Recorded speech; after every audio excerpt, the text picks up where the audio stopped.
With making stuff and jacked up. Making stuff and jacked up. So much. Making stuff and jacked up. Making stuff and jacked up. Let it go. You say get out of the way. And jacked up. You dead DJ.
Trust me. You're listening to Meadows Makers Podcast. With Jack Dub and making stuff. Peace. Good morning, everyone, and welcome to another week of the Meadows and Makers Podcast, brought to you here on the MSP Waves, the interactive social media broadcasting podcast terrific station here we got here. And so this week is going to be another great week. I got a really cool guest lined up. As a lot of the guests that I pull into the show, when I do a weekly curation that I have with MSP and the Minnow Support Project, I go around the Steemiverse and try to find some interesting Steemians that are doing do-it-yourself and maker-type content and try to bring them on the show.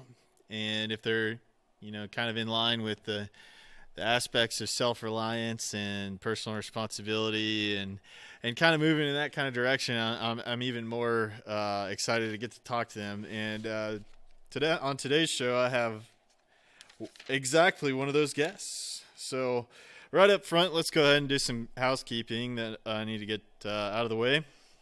As always, the disclaimer for the show here is that the views and opinions that are expressed on the show are my own and those of my guests, and they do not reflect on MSP Waves and the wonderful people that keep this show going and keep this operation going smoothly over here. So if you have any questions, comments, complaints, please send those my way, and I'd love to hear what you got to say.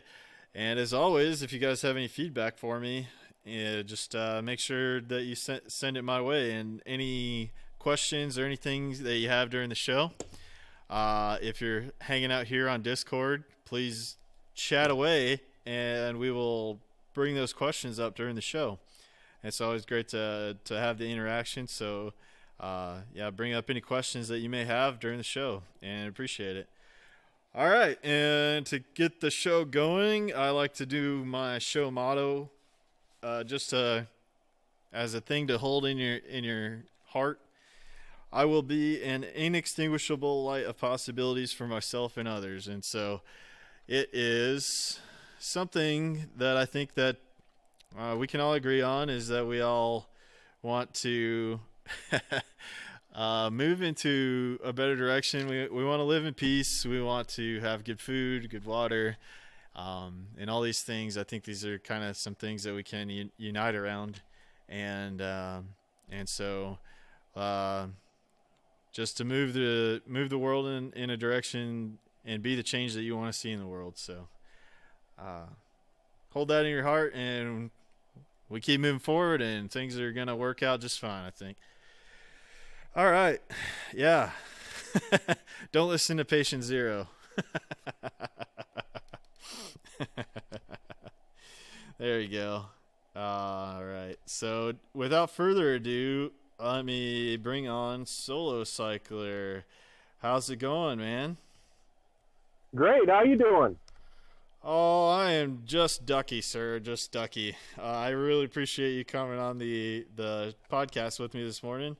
And let me post up your profile here. Your profile is at Not Convinced here on Steemit, but you have your on, I guess, different platforms. You're known as solcycler. Solcycler. Soul as in sun.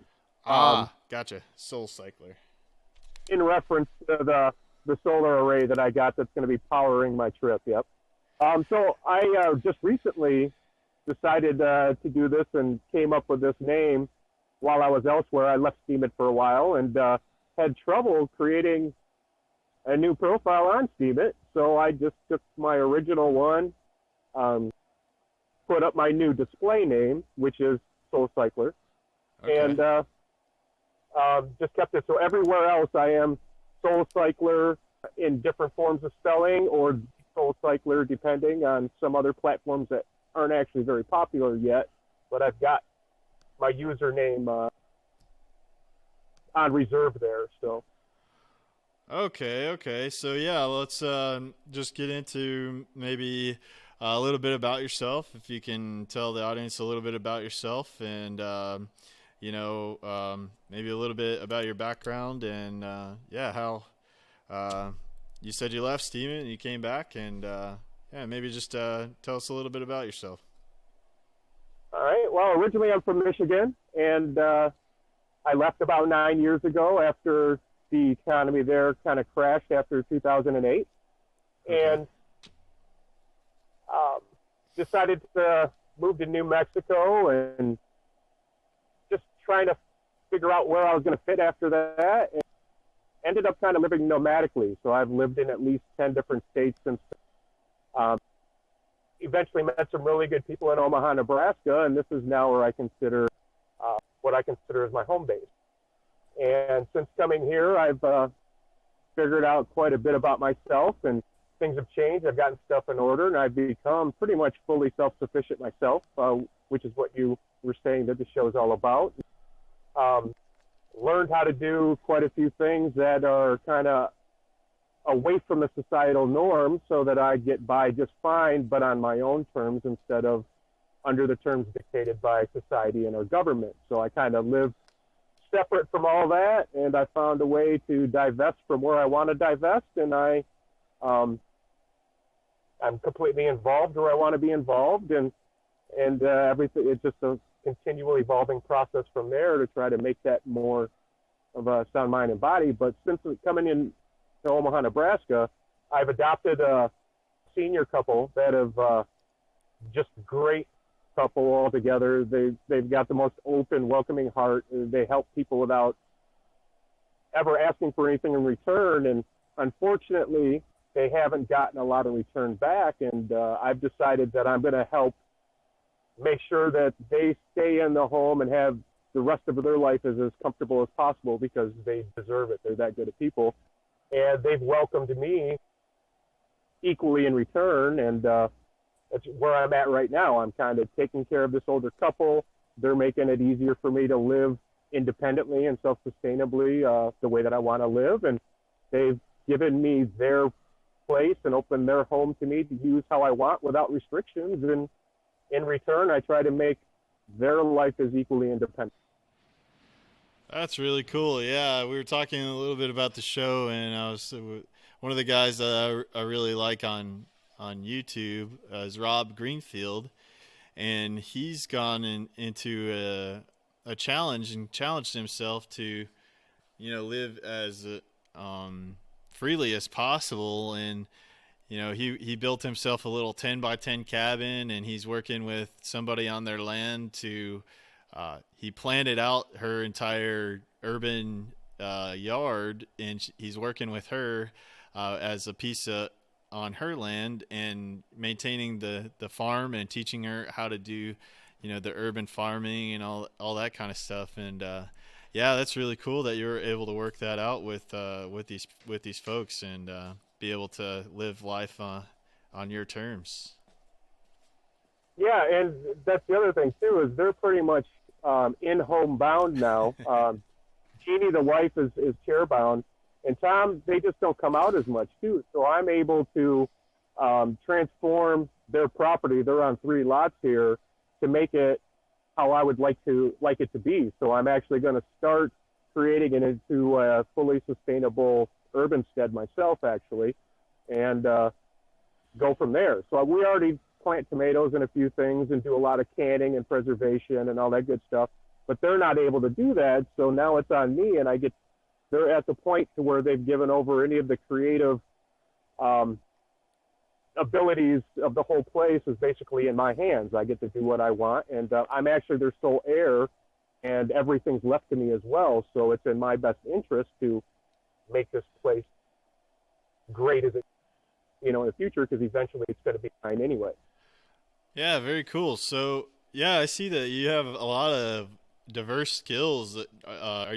You seem like a very jack of all trades type person. Did you pick those skills up just over the years, doing different work and stuff? All self-taught. So being from Michigan, I mostly just did manufacturing trades. There's pretty, simple machine operator, mid-low level management. Nothing that took any huge skills, and I learned some from those jobs. But most of it's just been through my own interests and doing what I wanted to on the side growing up. Plus, I grew up super poor. My mom was a single mother. I'm the oldest of 3 boys. She raised us on welfare. We didn't have anything. And if we wanted something, we had to acquire it one way or another. And if something broke, we had to learn to fix it. And radio is kind of a big thing. And our radio broke. We learned how to fix it and all that stuff. And then work on our own vehicles, because we couldn't afford to pay people to do that. We couldn't afford people to pay anybody to do anything we needed to do. So we had to do that ourselves. So growing up, that kind of helped me learn or realize that not to be dependent upon others, because we had to be dependent upon them. Yeah. And then from then on, I never was really interested in being rich and making a lot of money. So I just kept that tradition going, and have learned more and more as I've gone through life. But I'm not certified in anything. Yeah. I have some college, but I haven't acquired any degrees or anything else. Everything's just been self-taught, and I'm not really interested in having papers that someone else recognizes that, hey, you've acquired this or that or whatever else. I've acquired what I've needed to acquire, and it gets me by just fine.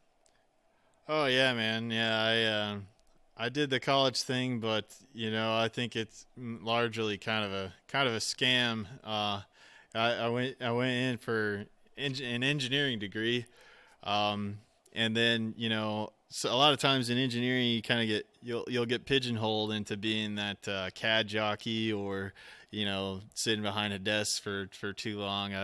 And I've always liked to get my hands on things and do things like that. So I just always had the idea of wanting to be my own boss and things, and moving in that direction at least. But that's funny that you're from Michigan. I find a lot of people from Michigan. Actually, the guy I used to co-host with, Jack Dubb, originally from Grand Rapids. So and my folks are originally from Michigan, Battle Creek and Saginaw. So what part of Michigan are you from? Grand Rapids. Nice. Yeah. That's the second largest city in the state. So if you're not from Detroit, the default would be Grand Rapids, Battle Creek, Kalamazoo, Saginaw. Those are all also, pretty popular, higher populated cities as well. I have known a lot of people from those areas that have move there, from those places to Grand Rapids. So Yeah, it's yeah, it's really cool. Yeah, my dad moved down to Alabama in the '80s and got a job down in Huntsville, Alabama, and so I grew up down here, but I guess I always talked a little funny to some of the kids in school when I was growing up. yeah, I can see that. I can definitely see that. Yeah, so And not many people had. We didn't know many people with accents. There are the rural areas still do have a little bit of the southern accent sometimes, but moving around the country, I've met a few people, but there's less people with accents than I would have thought from all the places I've visited. yeah. You've done a little bit of traveling, so you ended up in Albuquerque for a little while. I see on your blog here, and you did a little roaming around Taos, I guess, Taos, New Mexico. That wasn't when I lived there. I just visited a couple years back, and we went rafting down the Rio Grande River. And afterwards, because we were already there, and a few years ago, I got into natural building and helped build a cob cottage in Colorado. And I really wanted to visit the Earthship Visitor Center there in Taos. And yeah, well, that's you're what I was looking going to at ask. Yeah, if you went to go check out those Earth ships.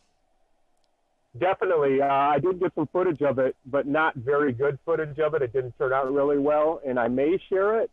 But if I do, it's not really of the quality that it's probably going to get a lot of interest from people in. But I did go see it. I do have some footage, and it's very interesting. I don't think Earthships are the best examples of natural building, really, but they are pretty all-encompassing and are a long-term solution.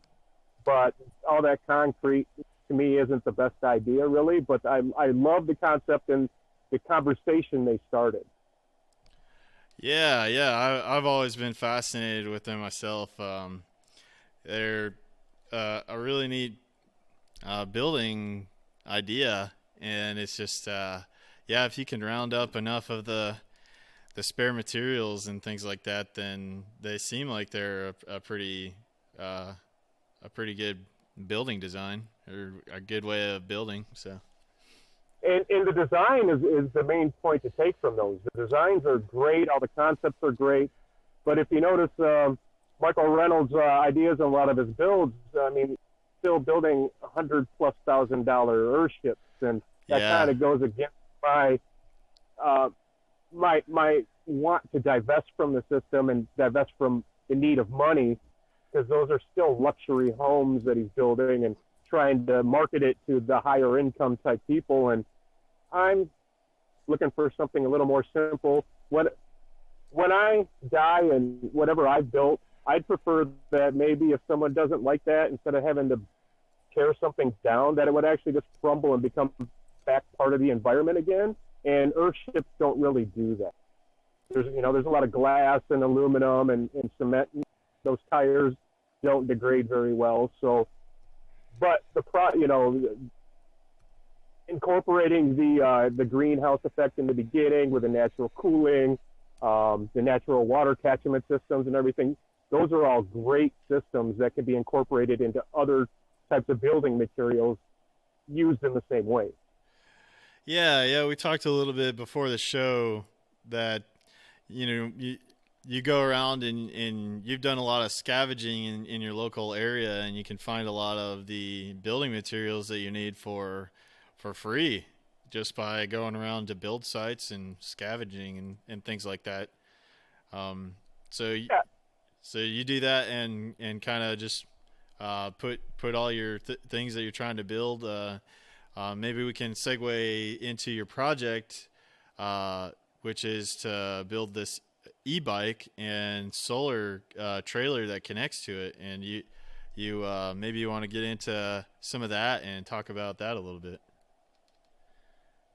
Okay, yeah. So one part of the system that really keeps everybody in their grips, and because it's so simple to do, and transportation and the speed of transportation is pretty well necessary, is the fossil fuel is a big thing. So being dependent upon gas and the other fossil fuels and the vehicles. Not only that, just to be a citizen, the registration requirements to constantly have to, keep up on your driver's license permitting and your vehicle permitting and everything else really puts you under control of the central authority. And I wanted to find a way to get out from under that control and not have to fit into those requirements. One way was to obviously travel by bicycle. You don't permit it. You don't need to get insurance. You don't need to have you do actually nowadays need to have a driver's license for an e-bike in most states, which is a bit ridiculous, I think. Yeah. But there's only a few states, like 3 or 4, where you don't need a driver's license. But I'm going to push it and not worry about renewing my driver's license. Hopefully I don't get messed with too bad about it as I travel. But I'm not real huge on following all the rules as long as I'm not hurting or harming anybody else. I've kind of always lived that way. I've never been a strict person to follow the rules. Yeah. So last year I decided that I was going to throw the bike in a trailer. Electric wasn't even involved yet. I was just it was a manual bike and everything, and I did. So the camper I've built now with the solar array is my iteration of the original that I built. The original that I first built was actually just a double child carrier pull behind bike camper. I kind of broke it apart, put a platform. Because my main thing is my dog is not my pet. He's my best friend and equal. Yeah. And he goes with me everywhere that I go. He's 10 years old now. He's been a huge part of my life. I mean, literally everywhere. When I go to work, when I go to shop, any vacation, this dog has been around the country with me. He's been to 14,000 feet high multiple times in the Rocky Mountains. He's been around. He's lived in Arizona and New Mexico and Texas, Louisiana and Nebraska with me. And I had to find a way to bring him along because he can't keep up with a bike for 100 miles in a day. So that's where the camper setup first came as an idea to me, as I needed to find a way to transport him. And so the first time I just took a child carrier and converted that so he could do it, and it wasn't quite enough. It didn't work out right. He'd lean against the sides. It was too small, and it'd rub up on the tire. And I built a larger one after that to where I figured instead of having to set up camp everywhere, I made it large enough so that me and him could actually, it was the size of an ultralight, one plus size man tent, so that instead of having to stop, set up, do everything else, my camp, it was my tent already. So it was the trailer, everything held it, and then all I had to do was put my bag underneath it and you'd sleep right in it. And that was my second iteration of what I'd made. And there were some design flaws. I didn't have the tires set in the correct spots, and it didn't ride correctly. And I did use it a couple of times and worked fine. And I decided, I got to start from scratch and do this right from the beginning because I use a welder. I welded everything together. It wasn't easy to take apart. And then I decided, what? How about if I just do this permanently? I'm going to need a way to. I've traveled around the country a lot. Even just a small incline hill that you come across on a bicycle on a windy day, just going a mile can be a work. So I decided I needed some help, and that's where the electric bike concept came into play. And when I get into something, I try to. I'm a good brain, can take the abstract and turn it into something tangible pretty easily. And I also am really good at trying to figure out all the problems I'm going to face, try to incorporate that into whatever I'm doing so that those problems don't become a problem. And so this camper system I set up now has got everything I could think of, any trouble I could think of, redundancies and everything else to, if I come into any problems, that I should be able to take care of it. And the bike that I put together, I decided to go with a kit. It's a little bit cheaper, or at the time it was. So when I first did this bike was a year and a half ago, started buying the kit. So you can get a whole kit where everything comes. It's got the brushless motor that's in the hub of the tire itself, and then you put it all together from the grip throttle to, you can add anything you want to it. You got the LCD monitors, pedal assist and all that stuff. So I come across in my scavenging, I get a lot of bikes. So I used some of the free bikes that I'd come across, took them apart, used parts to put all onto one. So my e-bike is actually 3 different bikes built into one master bike. And the kit that I put together is, and I kind of went crazy on it too. So your average e-bike just has one motor and it's good to go. Well, I was going to be pulling, or am going to be pulling at least 600 pounds altogether. So I decided that I needed 2 motors to run it. So, and then of course if something broke down, because I was buying a lot of the cheap stuff, I wasn't going high end. So when I did have to buy something, I went budget. And there's a good possibility that after a couple hundred miles it would break. So I bought 4 of the motorized kits, and using 2 on the bike. I have the 2 backups on the camper, so in case any of the 2 that I'm using break down, I have 2 backups. And then I needed a way to power them, so that's where the solar. I had to build a trailer anyway to pull my stuff and my dog with me. So I decided to go with a pretty high-end solar array. I got it hooked up in a 48-volt system to be able to charge. I'm using 36 and 48-volt e-bike batteries, so a 12-volt system wasn't going to come.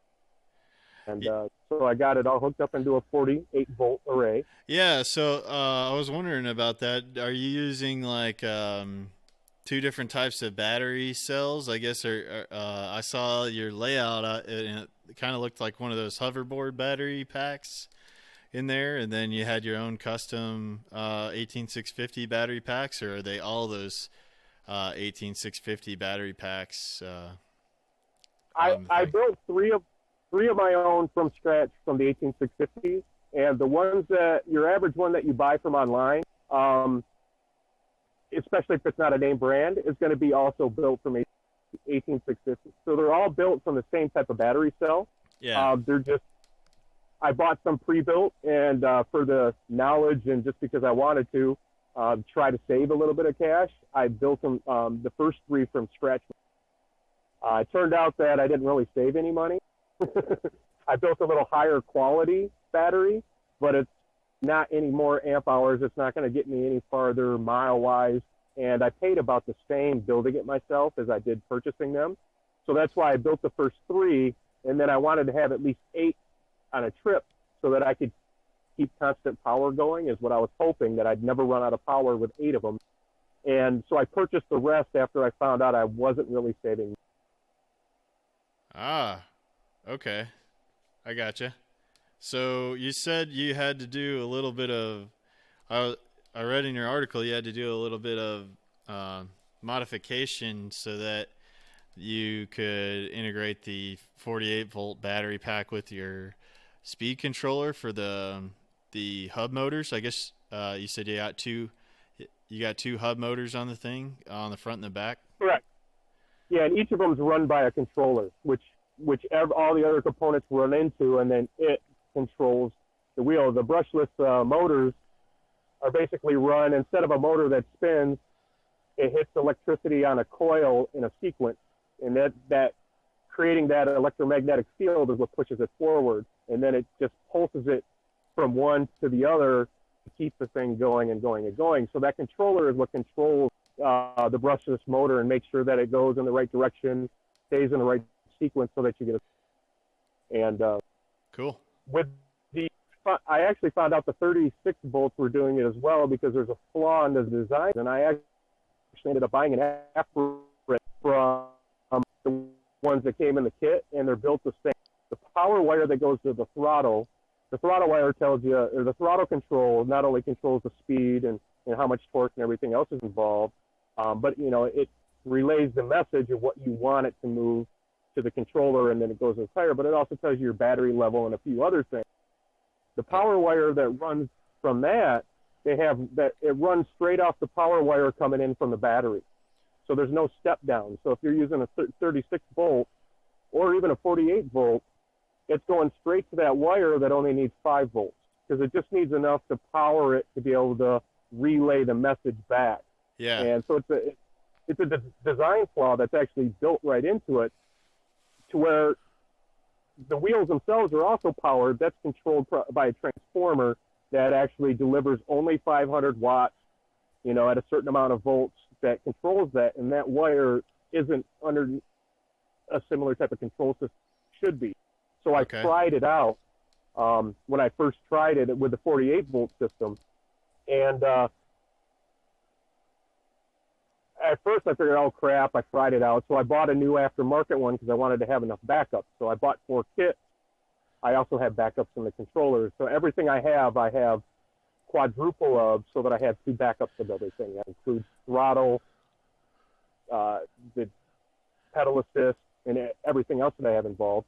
And I was like, you know what, maybe I should take this apart, because I figured I probably blew the capacitors just because it was a higher voltage. And it turned out that it was just that wire had melted because there was too much power going through it. And on the one that I did, it did kind of too much damage. I just cut the wire out, so there's no longer any power going there, because I have 2 controllers running at the same time anyway. If I have a battery set up for each controller, I had to splice in my throttle control to go to both controllers. So instead of having 2 throttle controls, one going to each controller, it could be kind of a pain way. I spliced everything together so that the pedal assist and the throttle controls singularly control both controllers at the same time. And so I only need 1 battery to power that. So instead of having both controllers running on a single battery, the throttle itself, when I take that wire out, and what I did on the rest of them is I actually just spliced the wire and added a separate connector that I can connect and disconnect, depending on what battery I'm using when. Because if one battery runs out first and I have to go to my 48 volt that I was originally using the 36 volt, I can switch the other controller by connecting that wire and disconnecting the other one, so I don't have to switch all the batteries around. I only have the 36 volts running the throttle control. So by making that slight modification, I was able to save myself from frying my controllers out. And it was just as simple as taking it apart and looking at it and, oh, look, this is the wire that fried. That's the whole problem. Great, my capacitors are still in good shape. I'm good to go. I just need to fix this wire, and it was as simple as that. Ah, very cool, man. Yeah, nice troubleshooting.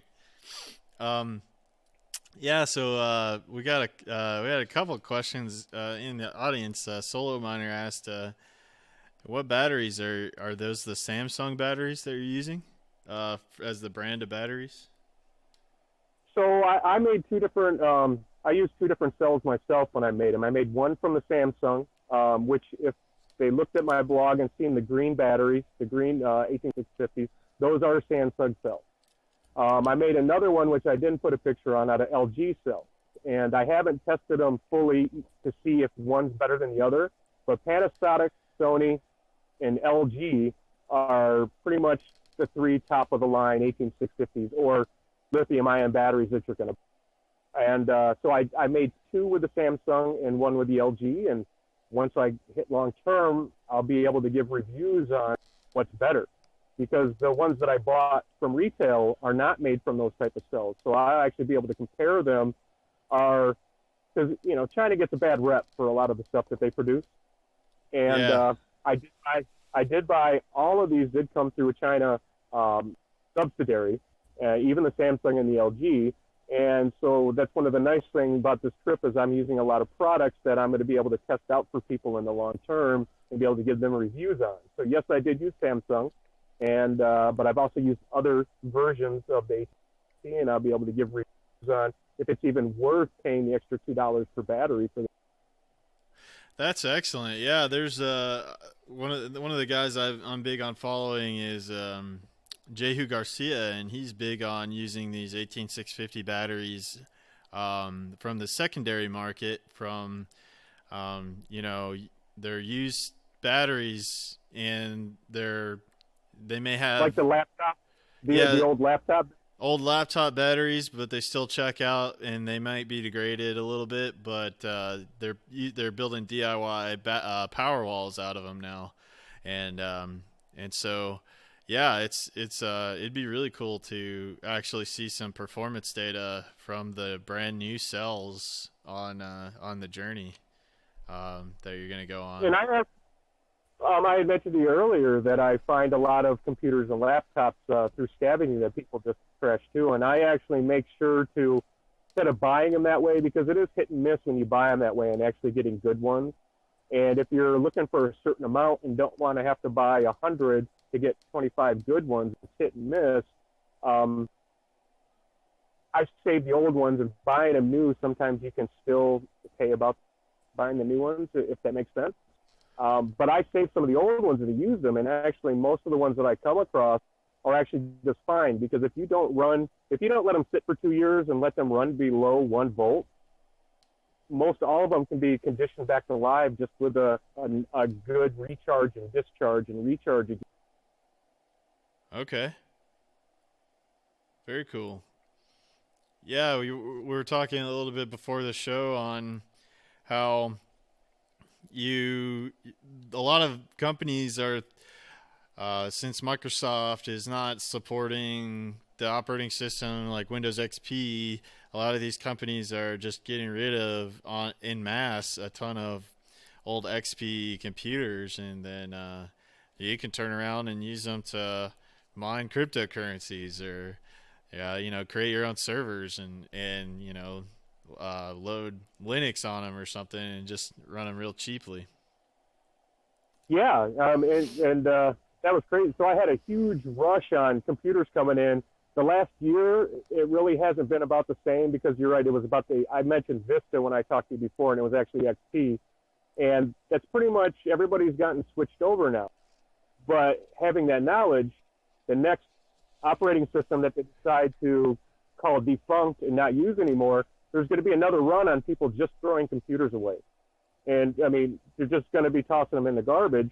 And knowing where that's going to happen, it's a gold mine for somebody, because not only can you transform those and use them as servers or Bitcoin miners or miners of any type, but you can just do so much more with them. But they're also recyclable, some states more than others, for pretty good prices. So if you strip them down,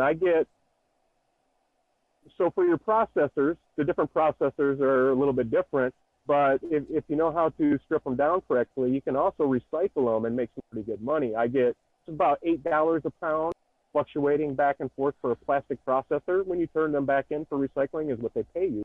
Oh. They're not using them as much anymore, but the old ceramic processors, you can actually get up to $33 a pound by recycling. Wow. Your RAM, they pay about $4 to $8 a pound, and for the motherboards, you can get around $2 to $3 a pound for. So not only can you reuse them, but they can also be a pretty good source of income. Yeah, very cool. So are there e-waste recycling centers, I guess, that buy that stuff up? The scrap yards. The recycling centers, they like to act like they're doing you a favor and actually charge you to have them take care of it, because they're promising that they're going to destroy your hard drive and none of your information is going to get out, and that costs money. And in reality, they're just ripping us all off. But the scrap yards are pretty much don't ask, don't tell, as long as you don't care. So obviously, if you care about what's on your hard drive, if you're going to turn it in, wipe it first, or just write with a hammer or whatever you want to do.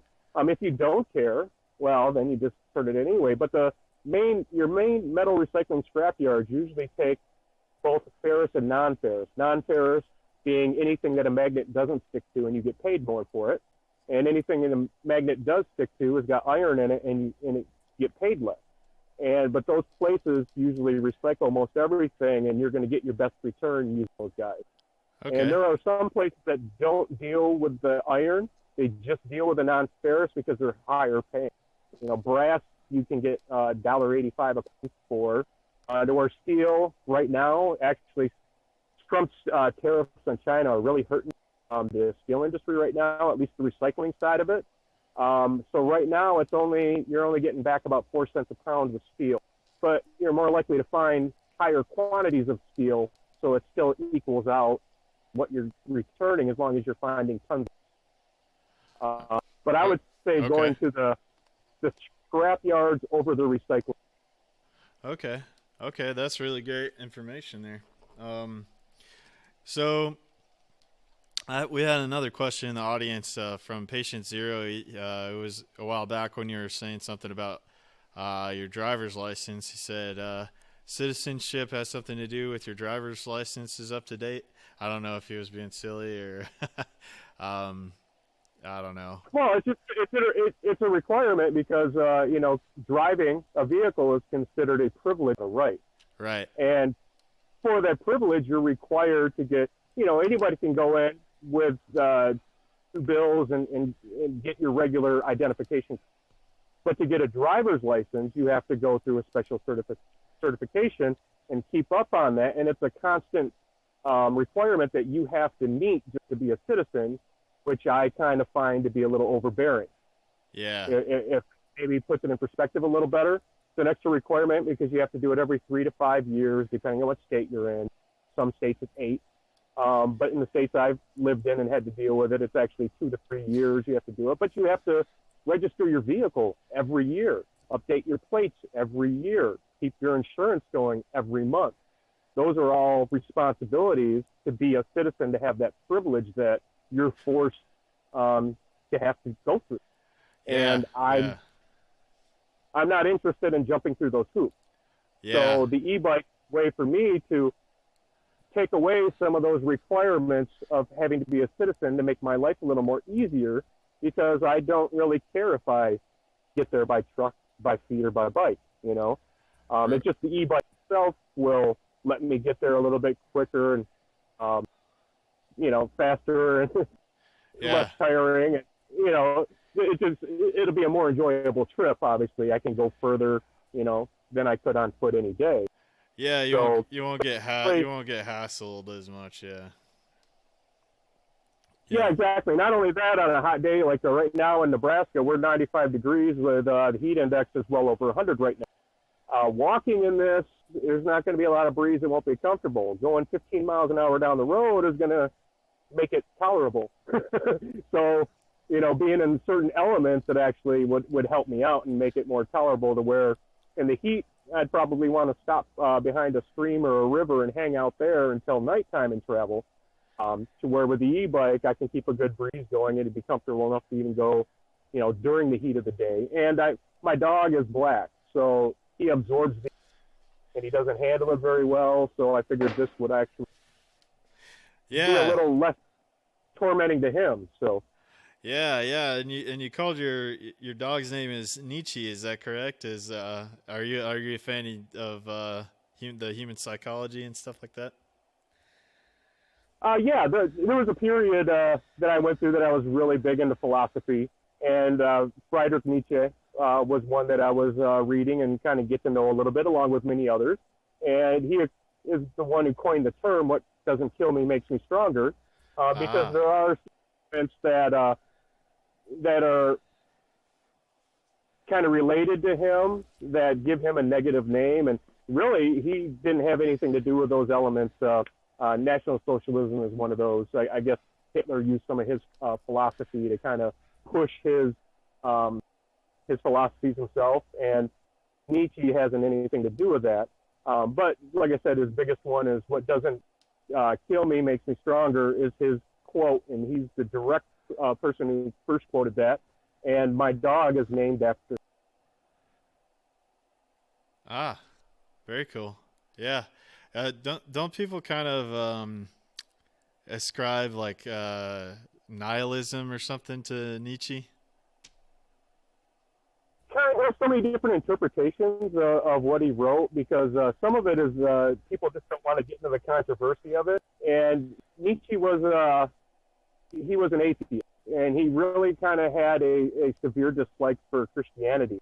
And in his philosophical works, Thus Spoke Zarathustra, some people didn't want to cause some backlash against him by pushing some of his philosophies, by mentioning that was actually, he felt that he could write a better religion than the religions that were out there. So that was his version of God, which if you're Christian would be his version of Jesus. If you're a Hindu would be whatever the equivalent is there, or whatever else too. So to kind of create a lot of get rid of some of the controversy, some people skirt around kind of where he goes from there. I myself am an atheist, and Yeah.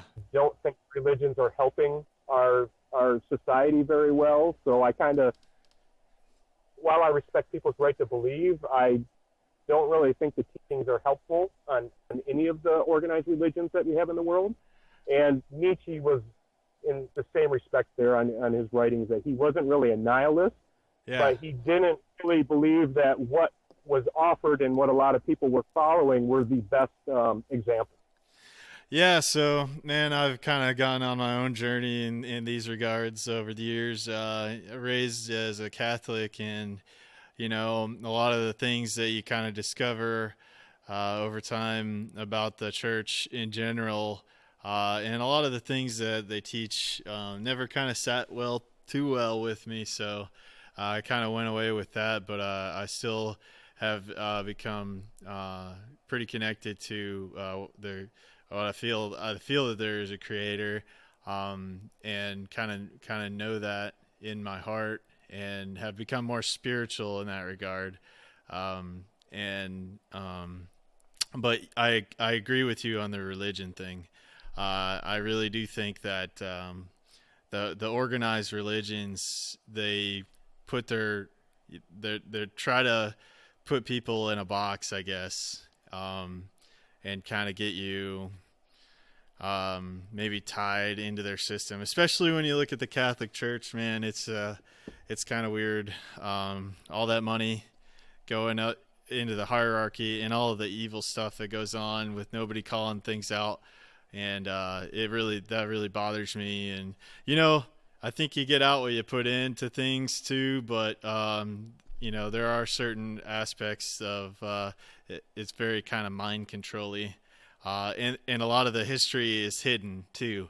There's the Gnostic Gospels, and there's a lot of other stuff in the past that is kind of, was taken out. Well, why was it taken out? Well, and there's been a lot of, the scribes weren't as reliable as what a lot of the churches like to tell you, how the spoken traditions before everything was written were very reliable, and they weren't as reliable as was told. And so there are a lot of changes that are no longer available. And then, like you said, the Gnostic Gospels have been found in the Nag Hammadi library and the Dead Sea Scrolls. And for me, it's a very fascinating subject. And I don't disrespect anybody for their belief. I respect everybody's right to believe. I'm willing to die to protect your right to believe, whatever it is that you believe. And I only judge anybody by how they act. I don't care about what you believe, it's what you. And if you do anything that harms someone else or takes away someone else's freedom that is not harming anybody else, I have a problem with it. If not, then regardless, as long as you're a good person, then we're going to get along just fine. And sometimes it just might be better if there's some topics that, if you're very sensitive about them, that maybe we don't. Yeah. Because I'm pretty well versed in my beliefs, and I'm pretty strong in my beliefs too. And I've done the research. I've read a lot of scriptures. I've read the Gnostic Gospels. I've read 4 different versions of the Bible multiple times and outlined it, and compared it to, I compared Mark and Matthew to Luke and everything else, and all the problems that I see that brought me to my conclusions I have today. I've done the lead work, and I've actually done the research. Not just parroting with. Yeah, man. One of the things is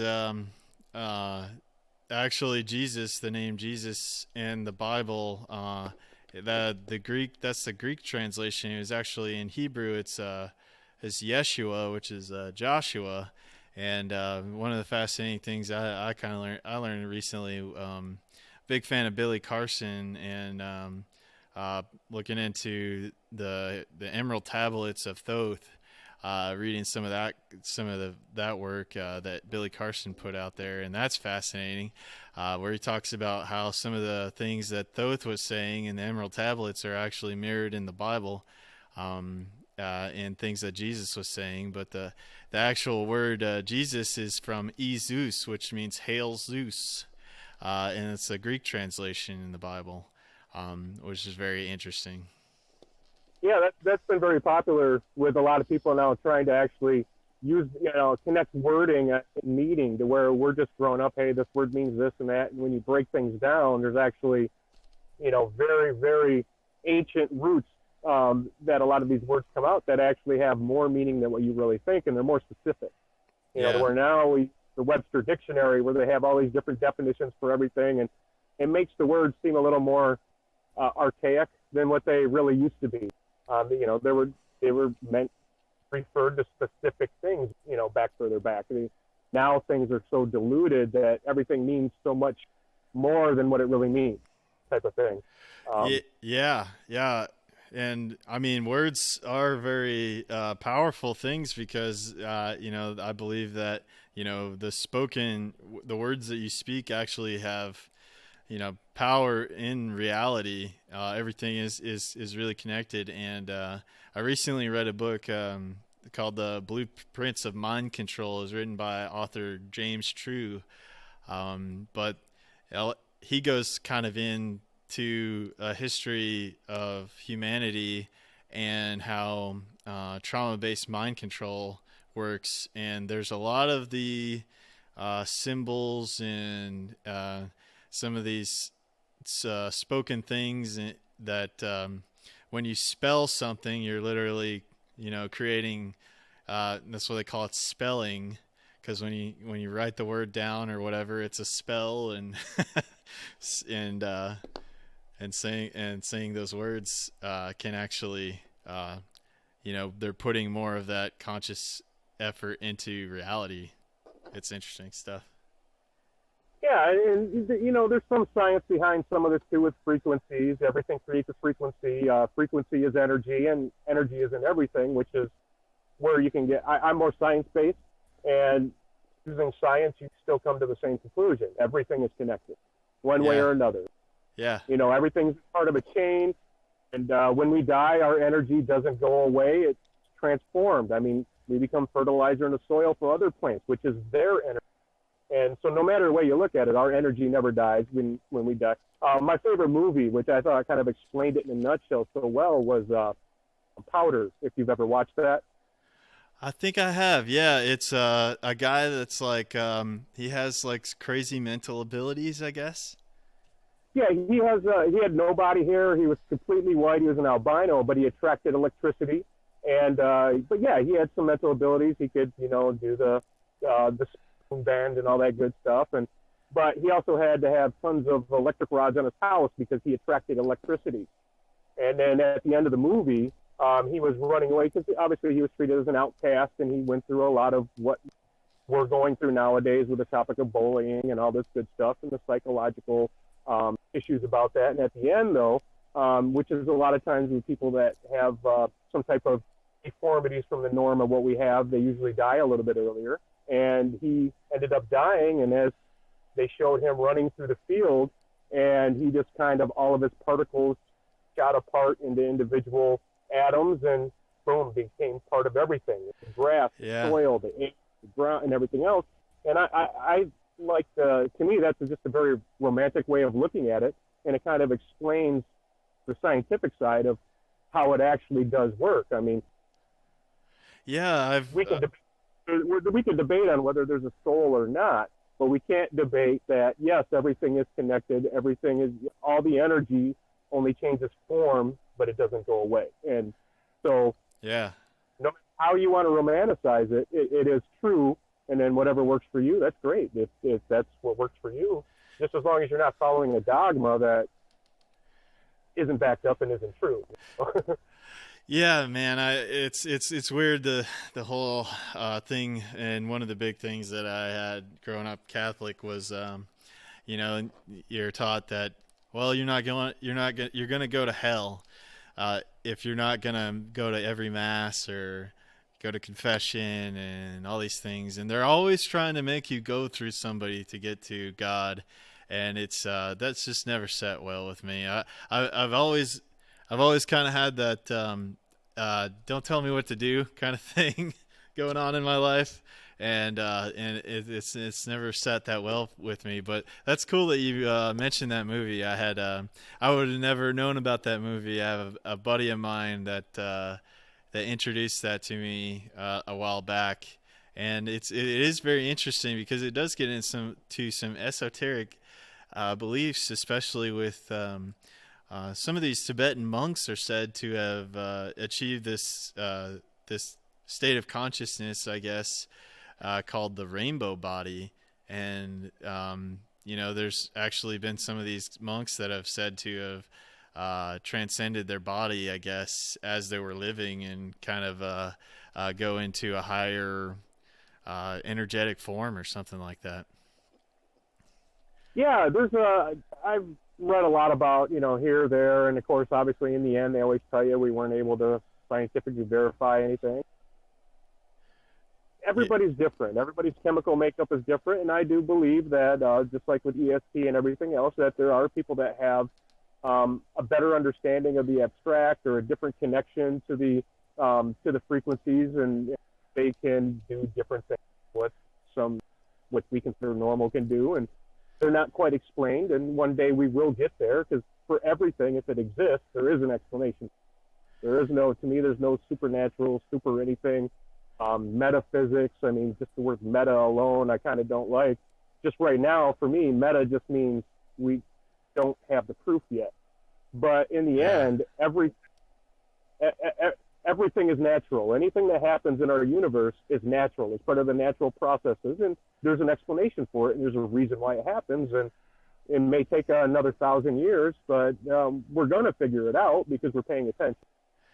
Yeah, I've come across the work of several guys that talk about the connected universe, and one of them is Nassim Haramein, and he explains how what we're perceiving to be empty space is actually, we're moving through a frothing sea of energy, and what we're perceiving to be empty space is actually energy, but it's in an equilibrium state. So if you can disturb it, then you can actually tap into it. And so there's a lot more going on, is what I'm trying to get at, than what we can actually what we're perceiving. There's a lot more going on. Yeah. And that's just common sense, because we're limited to the senses that we have, and there's things beyond those senses. And anything that we do to explain those, and there's many different ways that we do that, is just an opinion. It's a guess. We're trying to fill in the holes until we figure out what's actually going on. And, as long as we're doing it in a way that's good and inclusive, and it's not harming anybody else, that's fine. And once we start using those dogmas in ways of creating our own explanations through our perspectives that alienates others and harms other people, then regardless of what label you, it's just good. Right. Yeah. There's good and bad of everything, and that's all there is to it with that. And yeah.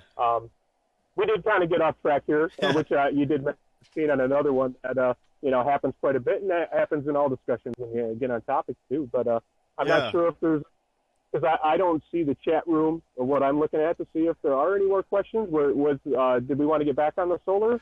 Yeah. So going back to what we got into your project here is that so you have 528 watts of solar panels in your little trailer setup here, and those are all flexible solar panels, I guess. Yeah, those are all the flexible plastic laminated ones that I got, and I went with those simply because of the weight. They're only like 4 pounds a piece. Yeah. On my camper, I have the glass, and the aluminum frame glass ones, and they're like 20, 25 pounds a piece, and it just wasn't feasible. And just to let everybody know too, the weight and everything and the power production is all the same between the plastic and the glass covered ones. The glass covered ones are still going to be better though, because the glass just doesn't stretch badly as the plastic. So eventually, as I'm traveling and there's high winds and dust and everything else, the coating on these flexible ones is going to start clouding over, and it's going to lose their ability to produce electricity a little bit quicker than the heavier glass ones. So if you're going to they're not really made to be put permanently like on your RV. So now that I bought these and read into them, I can seal it, but they're not really considered weatherproof. Okay. They're weather resistant. So they're more made to be taken with you and put out when you're stopped and brought back in when you're not using them, type of thing, because they're just not going to handle the environment as well, and they're going to depreciate over time because of the coatings are still scratchable. So if you're going to put it on top of your camper and you're going to make them static and stay there forever on top of your house, the glass ones are always the best ones to go with, and the prices are the same between the two. So I just went with those for the flexibility that I could get. I didn't really need to bend them, whatever else, but the weight, 4 pounds a piece, that only adds 20 pounds to the roof, and I need to save as much weight as possible. And I got them, and they're great. I actually tested them. They're 12-volt panels. I'm getting about 20 volts out of them. So I really could have went with 3 to charge my 48-volt batteries, but I still went with the 4. Okay. Now, where I say they're 100 watts a piece, so on top of the roof itself, I have 400 watts. Okay. But what started me on my journey before I got into natural building and being more self-sustainable, I was an avid backpacker. And the mountains are like, that's my home. Mentally or whatever else, if I could be anywhere, I'd rather be in the mountains. And over time, I got into ultralight backpacking. And so a lot of the gear that I'm going to be using as well, which is all just as pertinent as the solar, and I'll be going into this in blogs too, is I have a lot of ultralight gear as well that I'm going to be using to save on weight. And part of that is I have another 128 watts of power in backpacking foldable solar panels. Oh, okay. So one of them is 100 watt, just like the panel. One single panel is on top of the roof, but it folds up into a 12-inch by 6-inch square, and I can power my regular 5-volt accessories, but I could power a 12-volt. It's got a separate one, 12 volts on there. And then I got another one that's even lighter, that's more for the ultralight, that's just 28 watts, Okay. which would keep my running the whole time. It would retop up my external 10,000 milliamp batteries or whatever else. So if I'm going on quick, lightweight journeys, so with all that combined, I'll have a total of 6 panels, and the solar array itself will just be to charge the larger batteries, and I got the 2 separate fold-up ones that I'm going to use that I could put out to keep my phone, my camera batteries, and all that stuff charged up separately when I'm not on the move. So I got plenty of ways to produce power while I'm out and about, because I have like 5 different cameras. I got, I'm going to have my laptop and everything else, and I'm hoping that this is going to be enough, which is what's going to come out in my blog too, is if I'm willing to or able supply all the power needs that I have in this basic situation. And I think in theory I have enough. Yeah. But you have to keep your eyes on my future blogs for the reviews on what's going on and in my updates to see if that's actually the case. Yeah. So do you have, I know you said, so your plans have changed somewhat. So you plan on kind of going out for like maybe a month at a time and coming back to your home base. Do you have a plan on some of the places to head in the beginning, places that you want to go check out? Yeah, so to start off, I was going to do this full time, and I had mentioned, and I can't remember if I mentioned it in this podcast or if it was before, that I helped take care of an elderly couple. They're Right. 78 and 80 years old, and they're pretty much bound, and they need a lot of help. And we've adopted each other's family. I'm not their blood, but I'm going to make sure and respect them and give them as much as I can to make sure they stay home and live out the rest of their life comfortably. That was pretty much kind of taken care of. They had a live-in son, and the neighbors helped take care of everything. And unfortunately, just last week, their son died. And that put a damper on some of my plans, which I can't leave them for full time and just come back whenever I want, because now I have to make sure everything's taken care of. So that's why the plans have changed. It's not just, hey, well, I just decided the original title was just clickbait. It wasn't. I did truly plan on leaving full time for at least a year right off the bat going.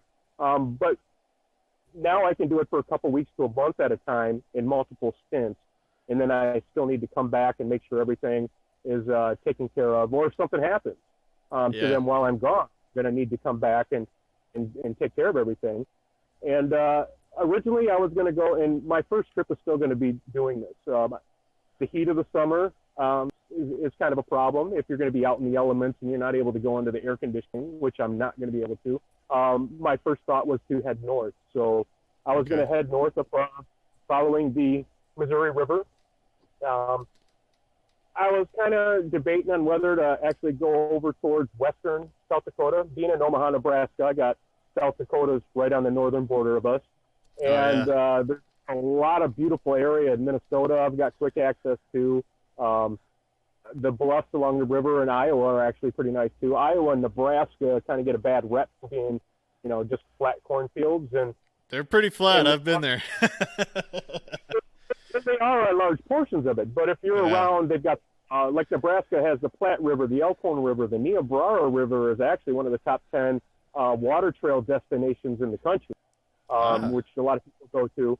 And when you go along those areas, there's hilly bluffs and a lot of trees and forested areas and everything else, and you're going to get a lot of that nature experience that you're going to want to get when you get away and want to go camping or backpacking and do all that. It is available. So I want to head north, South Dakota, maybe into North Dakota to try to stay ahead of the heat, or at least be in the areas where the farther north I go, in theory, because I'm also from Michigan, which is pretty far north, and we still have 95-degree days, 99-degree days. We've hit 100 here in Nebraska as well as in Michigan, so it's still going to be hot. But like in Minnesota's a land of 1,000 lakes.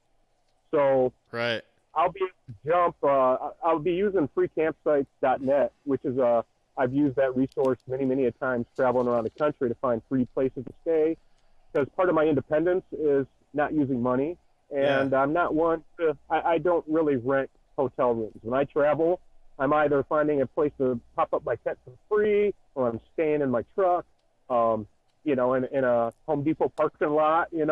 That's my luxury. That's my luxury travel. I try not to spend. So freecampsites.net is what I'm going to be using to find the free campsites. And heading north into Minnesota, there's a lot of the lakes. I'm thinking that I'm going to be able to always be able to find a place to camp by a water source and in the type of natural environment that brings me the most happiness. So I'll be boondocking it everywhere I go. If 528 watts of electricity, being able to supply all the electric needs that I need, if you call that boondocking, I do still somewhat. Yeah, I'm not totally familiar with the term boondocking. Does it just mean could you explain? It's basically just primitive camping. You're camping in places that don't have your normal amenities, like running potable water, your bathroom, whatever. So if you go to a campsite on the middle of nowhere and it doesn't have any of the amenities that you'd normally have, and you're just running off of your solar and whatever you brought, your self-contained, you're pretty much regardless if you're using a tent and pooping in nature, or if you're using it in your camper, that's all basically boondocking. You're not able to connect. You don't have the, you don't have this other paper unless you're, that's boondocking. It's pretty loose. Primitive camping. Cool. I didn't know about this freecampsites.net thing. That's pretty neat. Yeah, and people are adding to that all the time. So I've been using it for well over a decade in my travels, and it's only just gotten more comprehensive over time. You can choose which state specifically, and it actually gives you 3 different tiers. So you bring it up, look in the state, and it gives you 3 different options. So it shows you all the free spots, all the cheap spots, and all the regular pay spots, which would be like in green, yellow, and red. And you can basically choose what you want. The green ones, if you click on them, it gives you the longitude and latitude, all the information. If there's a time limit, most of the free spots, there's a time limit. Anywhere from it's only free, and you're only allowed to stay from anywhere from 13 to 14 days. And 14 days is about the norm, is what they let you do. And then you need to move to a different spot just to make sure everybody's getting. But it gives all that information on the site. It's pretty well comprehensive. But if you don't pay attention, and look. Some of them are just Camping World. Are you familiar with the store Camping World, an RV store? But it also has all the parts that you need for RVing and all that good stuff. Yeah. Well, and it's nationwide. So all of those actually offer you overnight parking in their parking lot. And some of them, actually all of them have have a plug-in too. They have like two different, your 30 amp and your 50 amp plug-ins on the outside. Oh. It'll list those as well, but it's not a place where you're going to stop, pull in, and be able to set up the tent. Yeah. I made that mistake and said at first. And when you get there, they just let you in either your rig or your vehicle there overnight. So They're you just really like, need to what are you doing? And you're just like, hey, man, I'm pitching my tent. So you need to really click on it and get the information to make sure you're finding the type of area that you really want. But it's very comprehensive, and people would be surprised at how many free spots in every state there actually is that you are allowed to camp. Some people aren't even aware that those are available. So I found that through South Dakota and Minnesota, these areas are pretty much every 60 miles apart, and they're in all different directions. So I'm really bad guy with scheduling and routines. So I just figured I'd go from one to the other. I could use the site, and I could choose, okay, I want to go in this direction.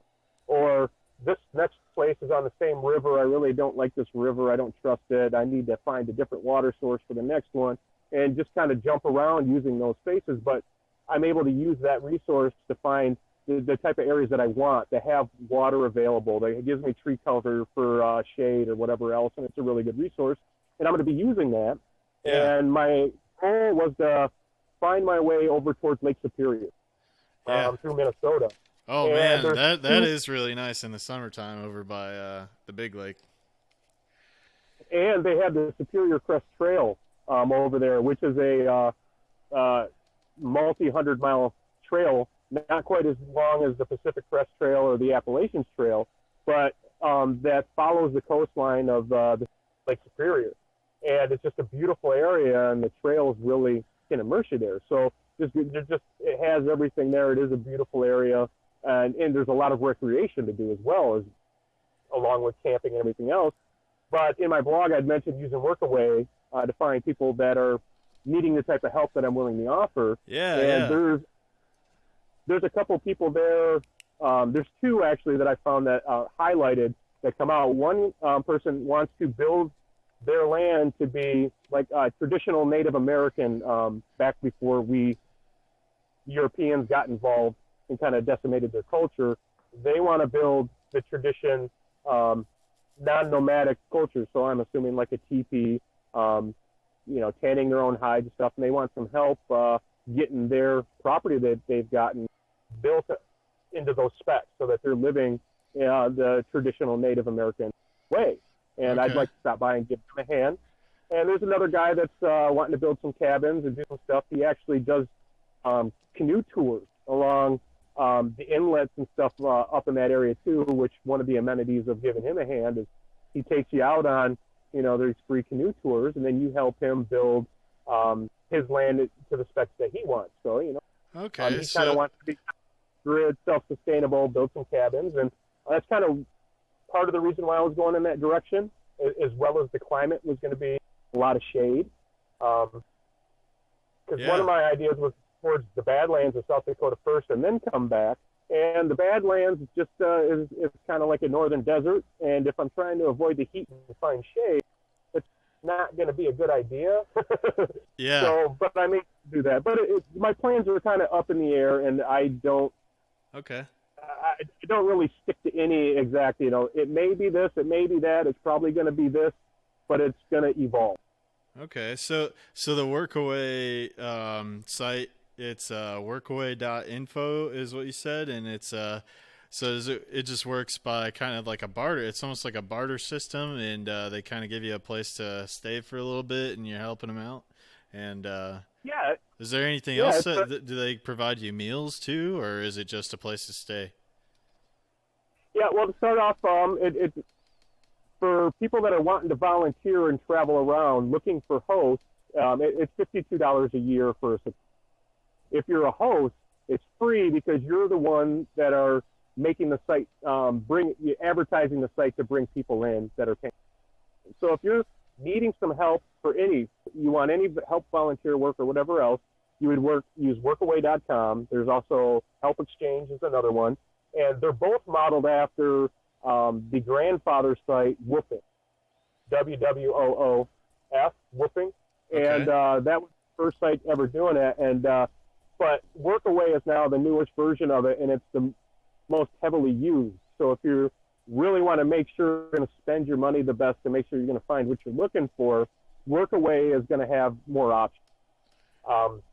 And it's just what it is. You're going to be working away from home, doing whatever you're doing, like cheap travel instead of buying a hotel, living on someone's land, but they want you to come help them, whatever specific reason, and in exchange for, on average, now it's going to be different from host to host, on average they ask for about 25 hours a week of your volunteer work for room and board. So they'll provide you meals and a place to stay or camp. Not always a room.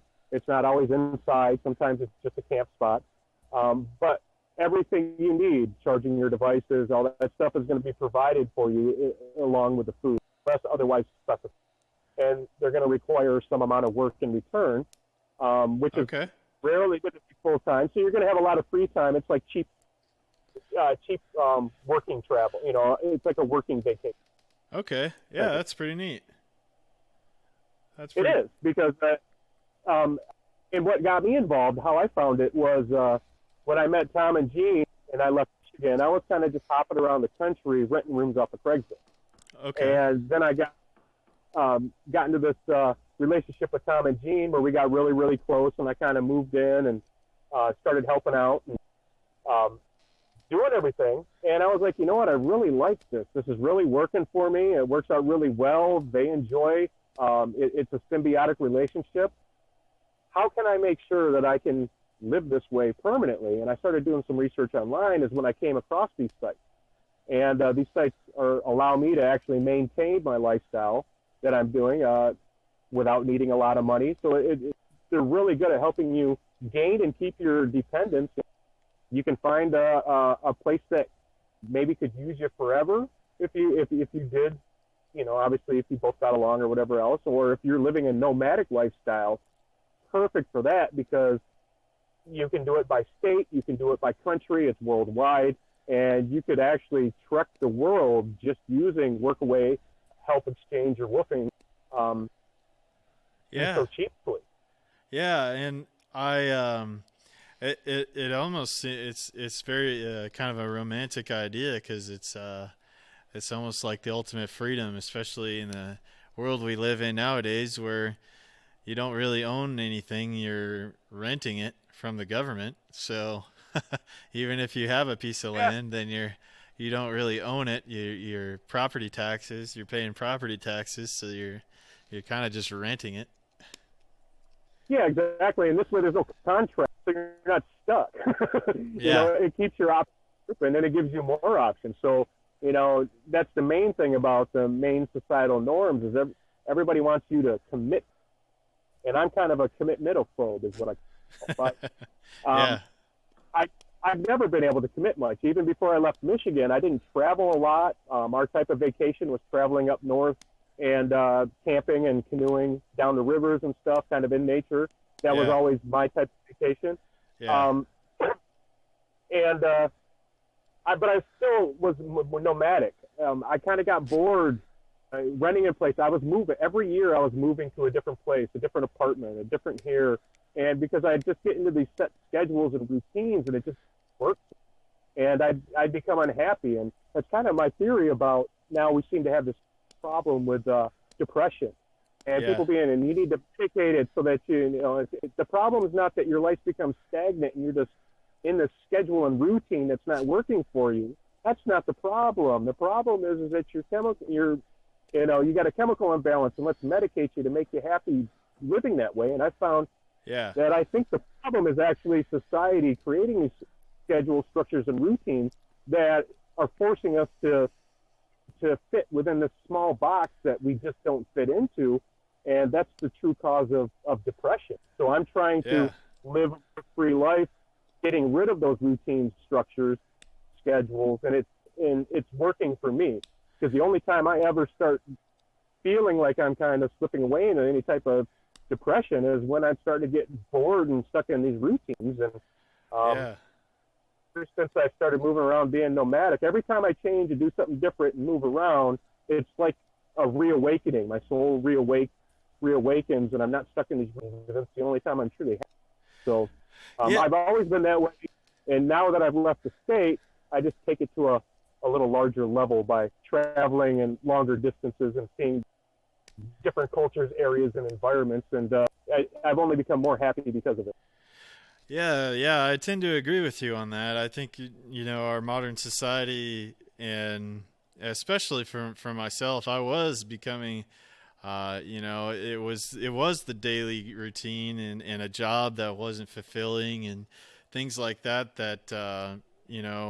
lead to a state of depression where you're just like, you lose your self-confidence and things like that. And I think, back in the day, you just had to work you kind of just had to keep working to live, really.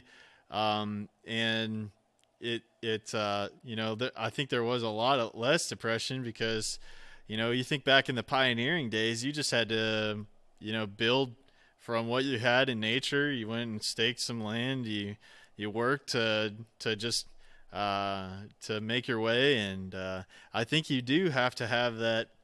You have to have that purpose and that kind of a sense of adventure. And like you're saying, when you mix things up a bit, you don't get caught in these routines, and it's a natural way to cure depression.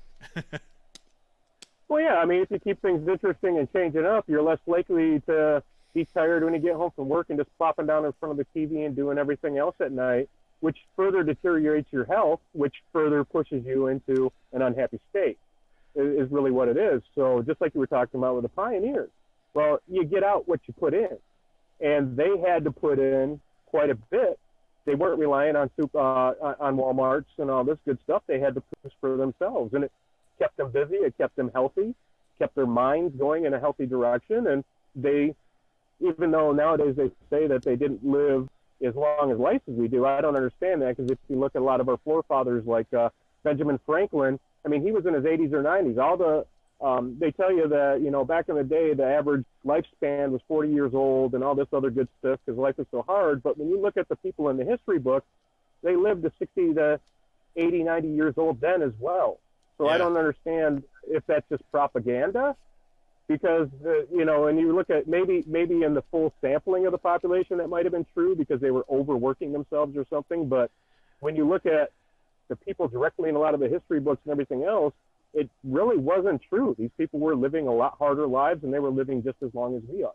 And part of that was probably because they had satisfaction from their lives, which brought them more happiness, and they just, they were happy when they achieved something. Nowadays, people aren't given what they think they're entitled to without earning it. Like online is just one big bitch fest about everybody complaining about everybody else. It's like, hey, these people it's like a huge division. They don't agree with me. They're evil and all this other stuff. And I think it's because we got too much time on our hands to worry about what everybody else is doing. And we need to start worry about what we're doing. And part of doing that is disconnecting from all that and just taking care of your business. And like your model and what you said in the beginning and what I try to put at the bottom of my blogs most is you need to be the change. Being an idea guy, sitting back with the armchair warrior, telling everybody else, putting out these quotes on how to better yourself and everything else. Yeah, it may sound good in theory, but you're not showing them how to do it. And people learn best from role models actually doing it, not being told. And, I didn't listen to my parents when I was a kid. All the best advice in the world is, whatever, what do they know? But what they showed me, when they showed it to me and I respected them, I really took that in. But I didn't just hold. And we need to get back to it, because nowadays the education system is what's raising our kids. We're not parents anymore. And even if we try to be parents, a lot of times the education system is negating what we're trying to teach our kids. You got to dress this way, buy Nike this, you gotta up this next guy. The influencers on social media is all about the new makeup trends and how can you make yourself more beautiful artificially. Everything's about artificially showing yourself off, and we need to get back to the real. And part of being real is providing for yourself, being independent, not having to depend on everybody else. And I think because we're getting away from that is why we're seeing high rates of autism, with these foods that are making our lives easy with all these bad ingredients. Right.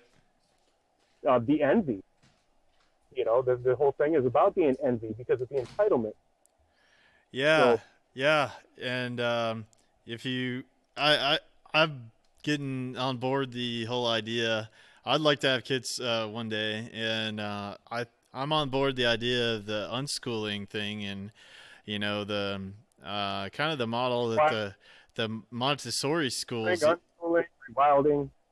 Yeah. These the Montessori schools do this thing where the kids can come in and they're just like, they ask them, hey, what do you guys want to learn today? And then whatever kids is like, hey, I want to learn how to do some chemistry. And then so they're like, all right, well, let's go look up some chemistry and do some chemistry stuff. So I think that's how I learn as an adult. If I'm interested in a subject, I want to dive in and find as much information on that as possible. And so why isn't that the model for learning in general, Yeah, and I just had this. So a lot of my blogs, and I do some more blogging on some other sites besides Steemit too. And I've done a couple on Steemit where when I go out on my walks, I come across it because I've gotten real big into mycology and foraging over the years as part of independence.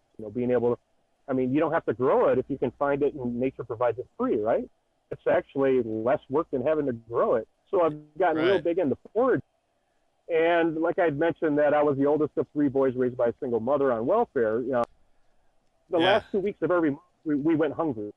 And while we're at school, they're too busy teaching us about U.S. government and economics and everything else, and they're not teaching us how to identify edible foods. Right. And if I were taught growing up, I would have never went through that.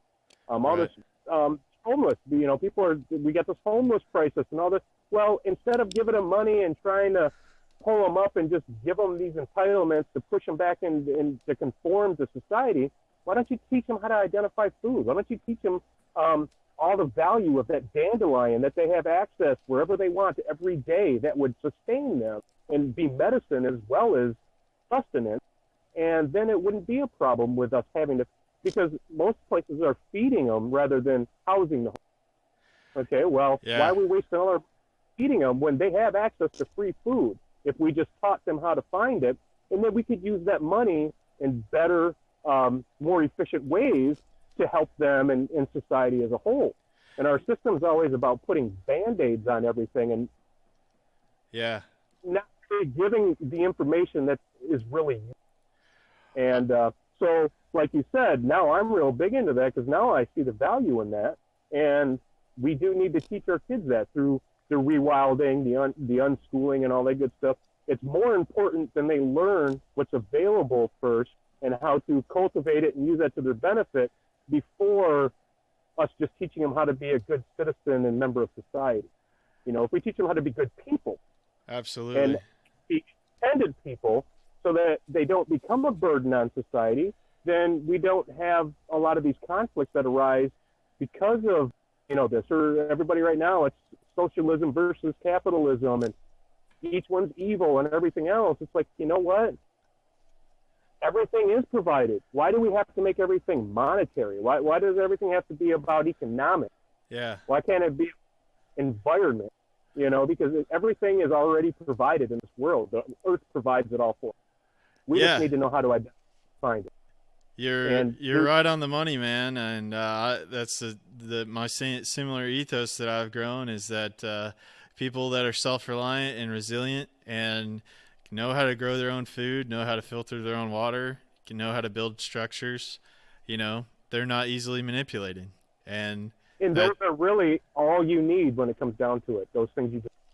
Right. And so, if I think our society as a whole is just like you're saying, we're kind of in this, we've gone wayward because we're not built on a solid foundation. And, if you have that solid foundation of the skills that are required to actually survive in, just like you're saying, on this earth that creates abundance, then we don't have to, the individual doesn't have to be, dictated to or try to rely on these external systems. Exactly. I mean, the stressors that are there now wouldn't be there. I mean, 21 million in debt, that's not safe or healthy for anybody that we have in our country, and eventually that's got to collapse. And if we didn't need that money, we started using free ways to start whatever else, we wouldn't have to increase welfare programs and everything else, and move around incomes from the top earners to the low earners and everything, because it's just not sustainable.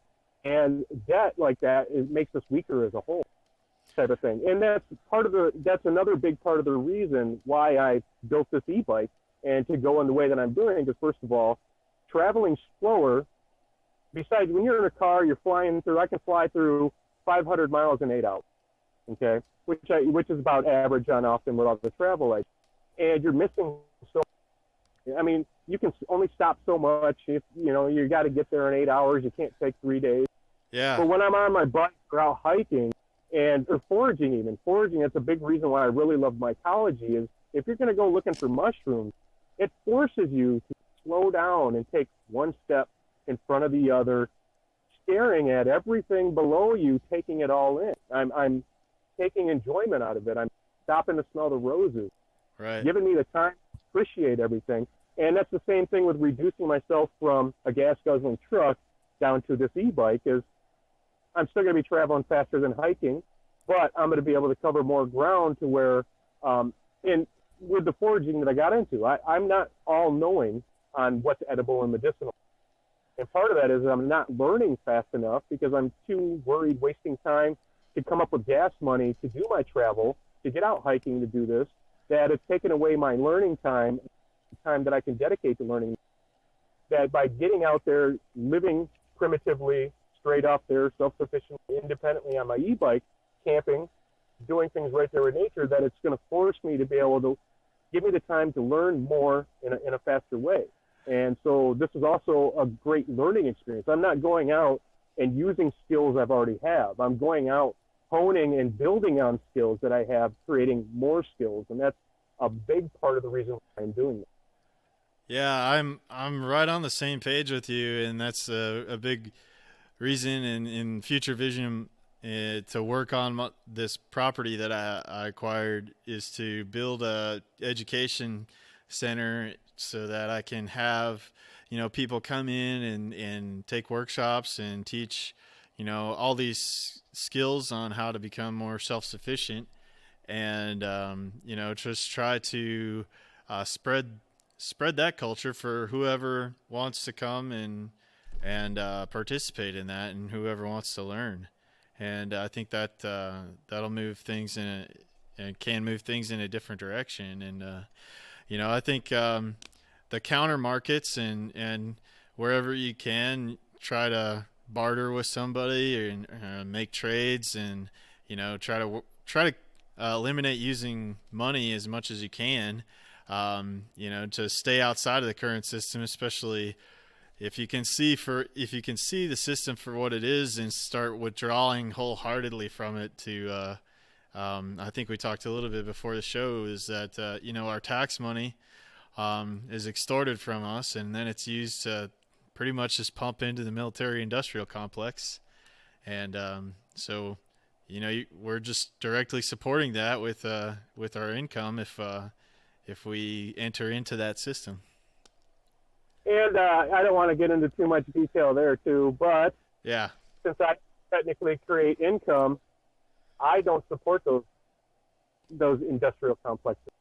And that's part of the other reason why I get gas too, because the gas is taxed for roads and all this good stuff and whatever else. So I'm basically down to where I pay gas and sales tax. Yeah. I get no government assistance whatsoever. I make money when I need it, and I don't bother when I don't. Yeah. I give more than I take, and I don't get any assistance from the government. And because of that, I don't really feel bad by not paying in to the system that I'm not asking for any help. Yeah. And this is another way that I am able to get away from funding. In first of all, it's not being spent correctly anyway. Most of that money's not going towards the roads. We got 80% of our bridges are crumbling. So how is this gas tax actually doing what it needs to do and coming back to Right, and then they want to keep increasing the taxes when the roads that are built are poor, and so it's like rewarding failure. So, and our voting's not changing anything. We're not, every time we vote, we're voting for someone different. We're this, they got different ideas, but nothing's changing. And it's time for us to take our power. And what is our power? Our power is, first of all, we got the power of numbers. Second of all, we've really got the power of the purse. right. And if we don't give them our money, they can't misspend it. Yep. So what we need to do is we need to stand up and say, hey, okay, we're done with this. Yeah. Okay, we're not going to fund this. Your black budgets, whatever you say, okay, you're keeping us safe. Well, I don't trust you that you're actually keeping us safe. And if you really look at crime and everything else, our justice system, has crime ever really decreased? Right. I mean, people say anarchy won't work because everybody fend themselves and there'll be more of this and more of that. Well, how is there less of that now? Right. I just see it. And of course, I'm not conservative. I'm not Democrat. I'm not liberal. I'm not conservative. I'm not any of that. Yep. But common sense tells me that if you loosen some of these laws and you made it legal for me to defend myself, I'm less likely to be a victim. And some people say that's a conservative way of looking at life. Well, yeah, because I want to be independent. I shouldn't have to wait for you to come protect me, which never happens. Yeah. I've had to call the police. I've been in some bad situations, and I've been unable to protect myself because of laws, but they show up after the fact. Oh, yeah. They're never there when you need them. Yeah. I experienced the same thing. Ambulance. Yeah, I experienced the same thing. I used to work for a auto parts store in the city, and then I was held at gunpoint a couple of times, actually. The police aren't going to show up till about 20 minutes later. So it ultimately is everybody's personal responsibility for your own self-defense. And this whole idea of somebody else protecting you is a lie. Exactly. So we need to start taking responsibility for ourselves instead of paying someone else to do it. And that's only snowballed. I mean, just like, people that they're driving unsafe vehicles because they can't afford to pay it, but they won't learn to fix their own vehicles themselves. I mean, how is that working? So now we've got an accident that happens because someone had a bad ball joint on their tire because they didn't know how to fix it, but they couldn't afford to get it fixed because they were taught to depend upon a professional or someone else to do it for them, but then they don't have the resources to be able to pay for that professional, which they wouldn't have needed if they were just independent themselves and learned how to do it. Right. And unfortunately, that comes back to the unschooled, is we need to teach kids, and this is actually so cliche because it's in every meme throughout every social media you can see, is that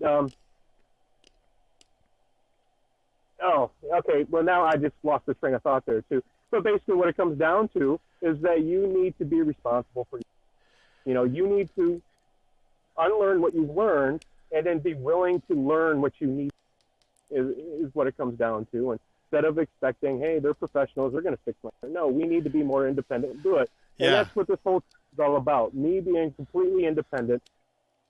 I don't need your help, but I want your companionship. I want to meet you. I want to get to know you. I don't want to show up and just because there's a business transaction going and we're meeting in peripherals and, I want to stop. I want to meet people. I want to get to know them. I don't want to just have passing by mutual, type of thing. And that's where all the true connections and meaningful relationships. Yeah.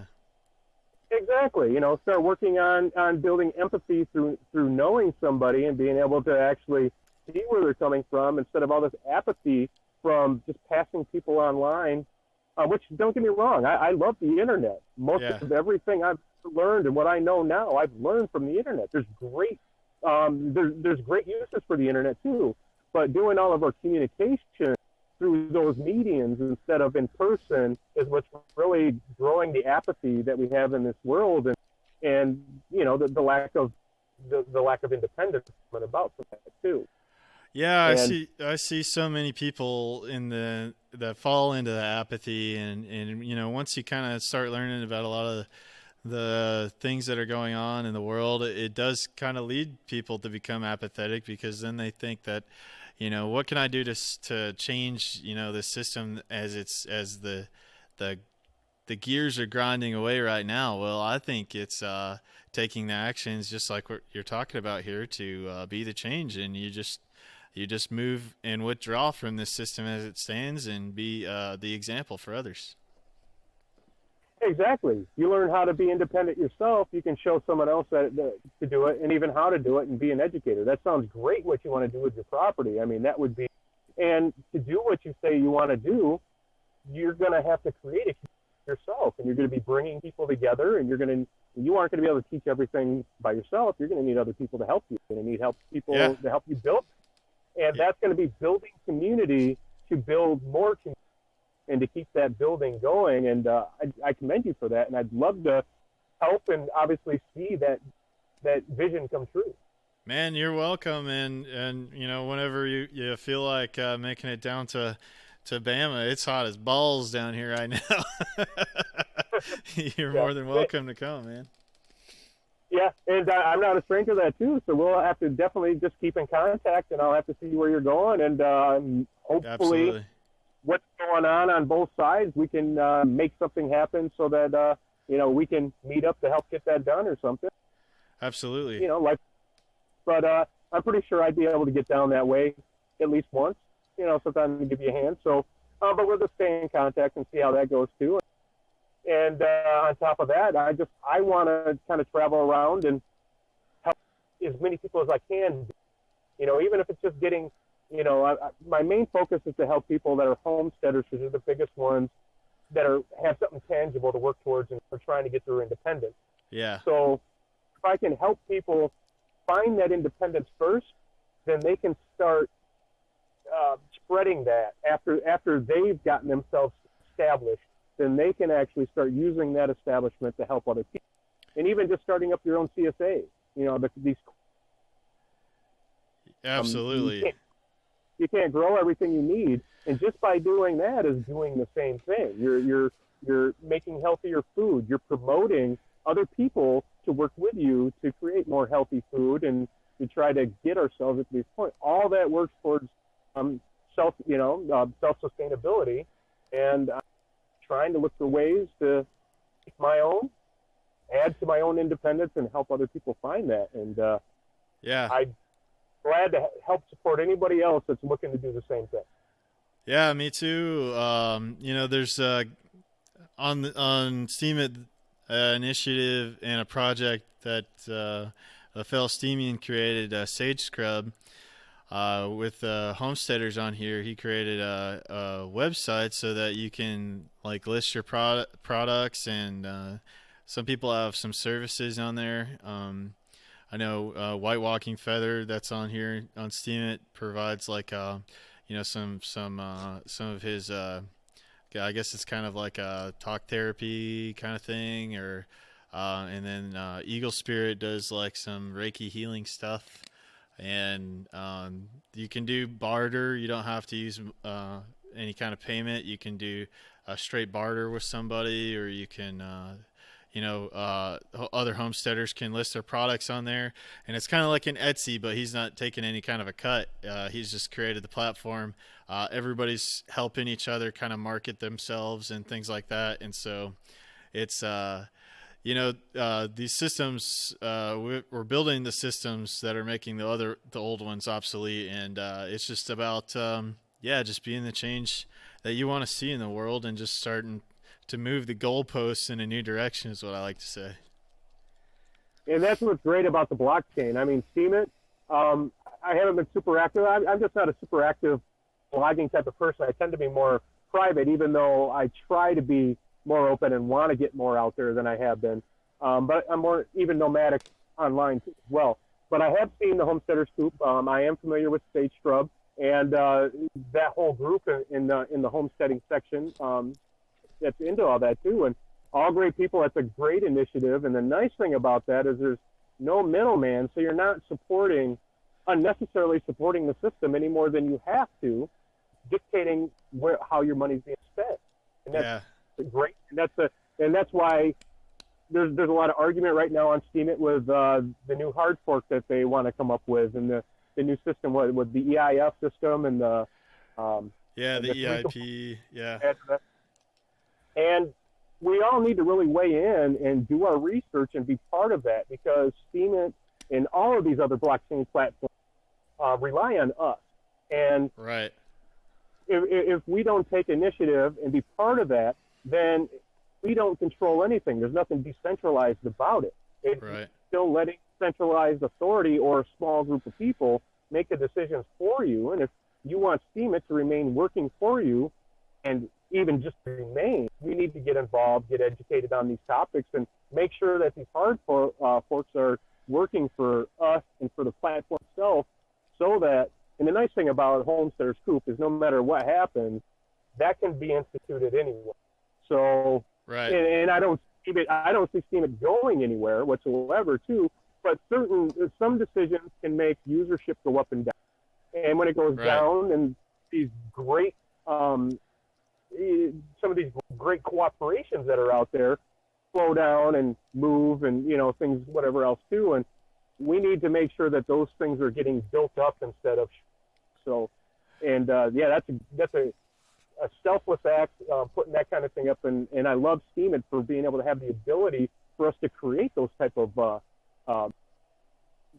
connections and abilities to be able to do that, because that increases our independence.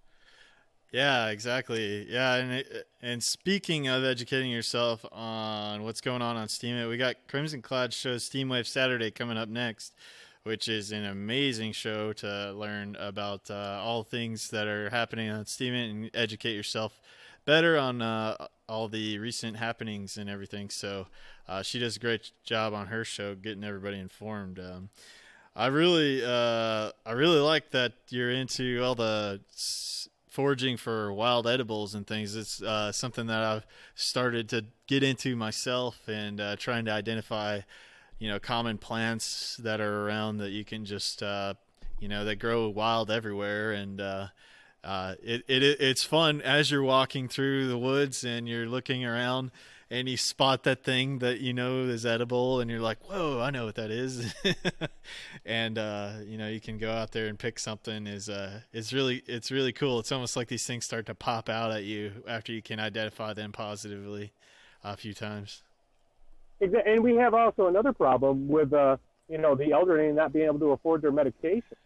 And a lot of these plants, a lot of those medications, the compounds are taken from plants, and they grow freely for you. I mean, wild lettuce has opioid, compounds in there to give you the same relief as opioids that grows wildly in ditches and everywhere else. You learn how to identify that. That stuff grows everywhere. And it is as strong as the medications that you're going to get, and you don't have to pay a large corporation to line their pockets to be able to get what you need. And obviously, everything requires, be mature and responsible in your use. Everything that, if you get ibuprofen over the counter, but obviously misuse of that is going to cause, liver and kidney damage. Everything has consequences. To be educated about it. And obviously, with the opioid crisis that we have now, I'm not promoting the use of opioids whatsoever, too. But if that's what you need to get rid of your pain, there are other options that are more natural and safe available.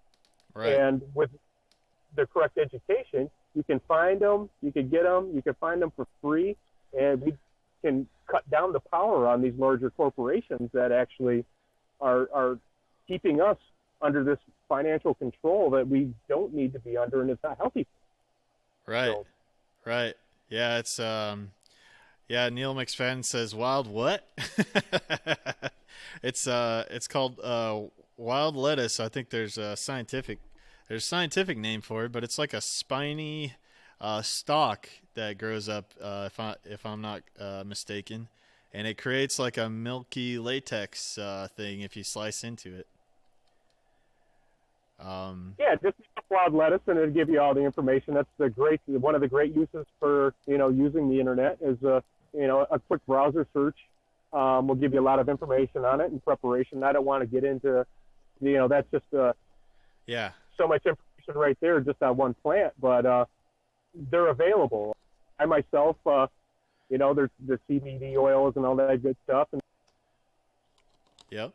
now with the Farm Bill, we can grow hemp, and it's so easy to extract it yourself. You don't have to pay $50 a bottle. You can grow a couple plants. It's so easy to extract it yourself. Do it. And then you get to choose how it's extracted. You know how it's done, and you know what's used in the process, so you know it's all this. Yeah, and that's something that I like to say is just, when you think about a lot of this stuff and you kind of get overwhelmed and you're like, well, how am I going to get, to be more self-sufficient? Well, just start by planting one plant. Plant a tomato, and then, and then the next season, just plant something else, and just continually start to keep expanding what you're growing yourself, and keep learning, and don't look at it as I like to think of growing my own food as it's a constant experiment, and you just keep learning what works and then what doesn't, and then just keep learning all the time. Yeah, just like you're using spices in your food. Sometimes it works, sometimes it doesn't, but eventually you perfect it. Yeah. So and the longest journey starts with the first step, and so it just takes getting out there and going for it, and taking a little bit of that sovereignty back, piece at a time. Yeah, and I noticed getting about time at the end of your show here, so I just want to mention that in the future, what I'm going to be doing is there's a lot of components on my bike and camper that we weren't able to highlight and talk about, and that's great because I'm going to be blogging about everything, all the specific components, how they work, the brands that I use, the cost. There's my solar charge controller that I got. You see how well it works. I got to show it to you guys. I can show you how to set it up. These batteries, I'm probably going to have a battery that goes bad on me, and that was where the benefit of building my own battery came in. These purchase batteries go bad. I probably will be able to take it apart. So if I'm out on the road and I can't stop at a store, do what I need to do, I'm going to have the basic tools that I need, and I know what I need to do. I'm going to be able to fix it on the road. And that's the importance of not being afraid of taking stuff apart. Most of everything that I learned because I wasn't afraid to break it. Because if it's already broken, you can't hurt it any worse. But if you break it, you get involved, and the more times you break something and take it apart and put it back together, the more likely you're going to put back together a part. So I'm not afraid to break anything, and I want to try something at least once first because I hate paying extra to have someone else do it for me. I want to learn how to do everything.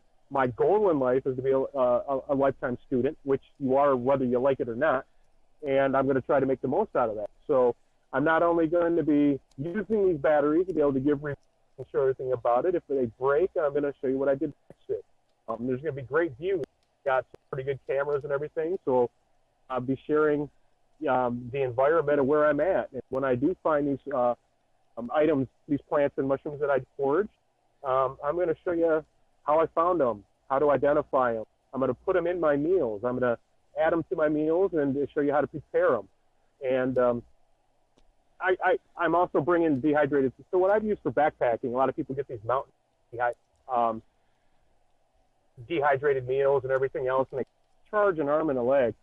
I've actually, the last few years, I've been buying these 30-day pails of the emergency dehydrated food, and then I break them up into individual meals. I save so much cash, and I have a month's worth of food in about 20 pounds, a 20-pound brick of stuff, and I got a wide variety.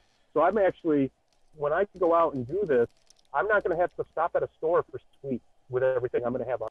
I'm going to have the ability to where I'm not going to have to stop to do this. I'll be able to stay out, do it, and if I subsidize my dehydrated foods with the natural foods I'm coming into for free, I can make that 30-day supply last me months if I. Yeah. And I'm going to be. Sorry, go ahead. Oh, and that's all going to be part of the blogs and the information that I put out. And it's going to go from photography to vlogging to do it yourself to how-tos to troubleshooting whenever there's issues. And just because something breaks, it's not the end of the world. You're not, you can figure it out. Yeah. And I'm going to show you how simple it is to just look at something, just looking at it to see how something's apart. That's a great. That'll be great. I'll really look forward to all your content, and that is another thing that like to talk about on the show is to have that growth mindset.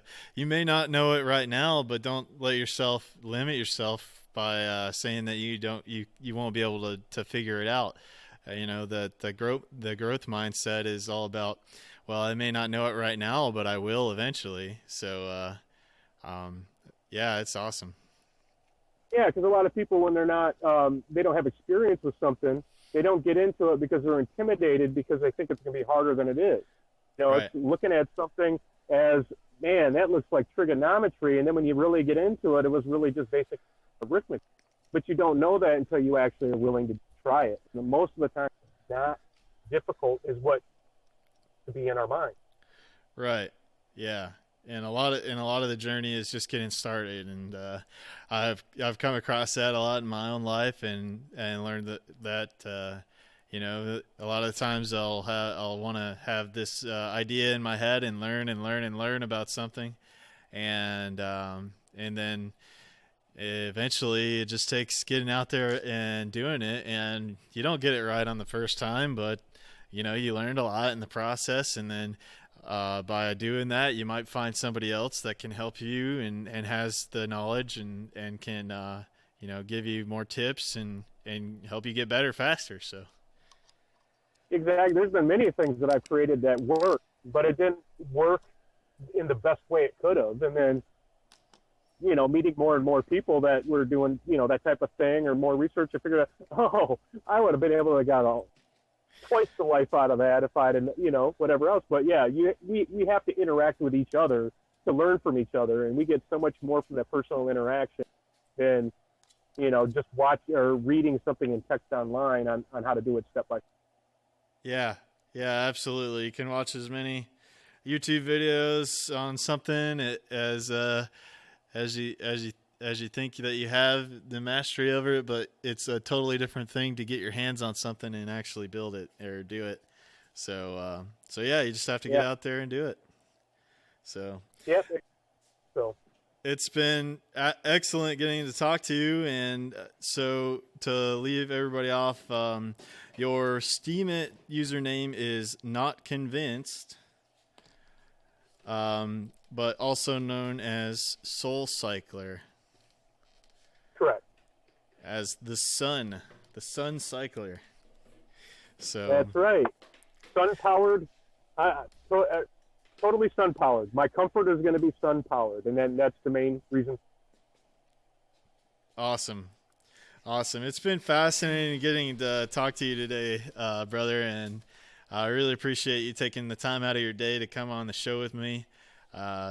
You're welcome back at any point, and we'll stay in contact, and hopefully you can come down and check out what I got going down on my land here in Bama, and really looking forward to keeping up with your blog and all your adventures. Yeah, I'm glad I met you, and thank you for inviting me on the show. This is actually my first time ever doing anything in this format because I've never been good at speaking in front of people, and it wasn't as bad as I thought it was going to be. I thought I was tongue-tied time and nervous, and this was actually a great experience and will help me because I haven't actually gotten into vlogging. And so now, just like you said, diving into it, this is my first time doing something like this, and now vlogging doesn't look like it doesn't look as intimidating anymore, and I needed this. So thank you for inviting me on, listening to me, letting me rant. It's nothing better than getting your soapbox for a little while. Yeah. And I'm glad I met you, and I'm glad you came across my blog so that our paths could cross. Yeah, man. Yeah, it's a laid-back show. I'm genuinely curious about everybody that I bring on, and and everybody is usually of a like mind. And yeah, we're very like-minded, and really appreciate your time again. And thank you so much for coming on. And we'll keep in contact, man. Sounds good. Yeah, next week I should have something coming out, seeing my bike in running order. It's all ready to go. It's just too hot for my dog right now. So Monday or Tuesday, I'll take it on a 30-mile test run. Hopefully get some really good footage and put a blog out about the finished project and show you guys some of the components that are involved. Very cool. Very cool. Looking forward to it. And so everybody check out Not Convinced on Steemit, also known as solcycler. And stay tuned. Up next, we have Crimson Cloud Steamwave Saturday, so that you can get yourself educated on some of the new things that are happening on Steemit, and also party and listen to some music. So everybody, stay tuned for that. Thank you again, everybody, for coming to hang out on the show today.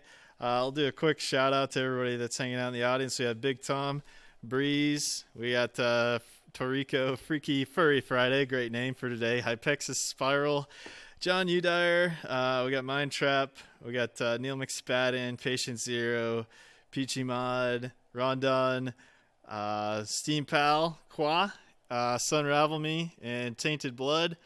So thank you all for joining today, and we'll be back next week with another episode of the Meadows and Makers podcast. And I'm going to play you guys out with a little track by Divine and Junk Feathers. It's called Awake. Thank you.